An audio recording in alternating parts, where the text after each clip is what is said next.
Subscribe my YouTube channel and click bell icon, like and share video. US-China trade deal. Oil prices slipped on Wednesday on concerns that the Phase 1 trade deal between the United States and China, the world's biggest oil users, may not boost demand as the United States intends to keep tariffs on Chinese goods until a second phase.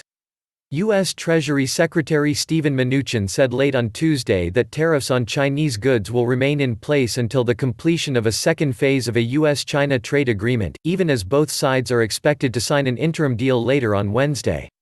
Brent crude was down 11 cents at $64.38 per barrel by 10:20 GMT. U.S. West Texas Intermediate crude futures were down 12 cents at $58.11 a barrel. A pickup with global demand for crude may struggle as U.S.-Chinese tensions linger after some hardline stances from the Trump administration, said Edward Moya, analyst at brokerage Oanda. Financial markets are disappointed that the Trump administration signaled tariffs will remain in place until after the 2020 U.S. presidential election, depending on whether China comes through on their promises with the Phase 1 agreement. U.S. President Donald Trump is due to sign the Phase 1 agreement with Chinese Vice Premier Liu He at the White House on Wednesday.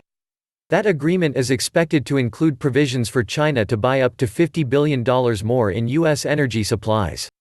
U.S. crude inventories rose by 1.1 million barrels, data from the American Petroleum Institute showed, countering expectations for a draw. U.S. oil production is expected to rise to a record of 13.30 million barrels per day in 2020, mainly driven by higher output in the Permian region of Texas and New Mexico, the U.S. Energy Information Administration (EIA) said.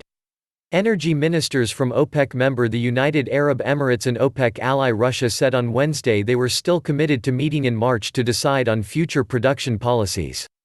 Their statements came after Russian news agency TASS reported that OPEC and its allies, known as OPEC+, have started consultations on extending the current output-cutting deal until June without holding a meeting in March. Keeping the current deal in place until a June meeting would be seen as much more constructive for the market. Ing Economics said in a note. Russia had insisted it wanted the current deal to last only 3 months.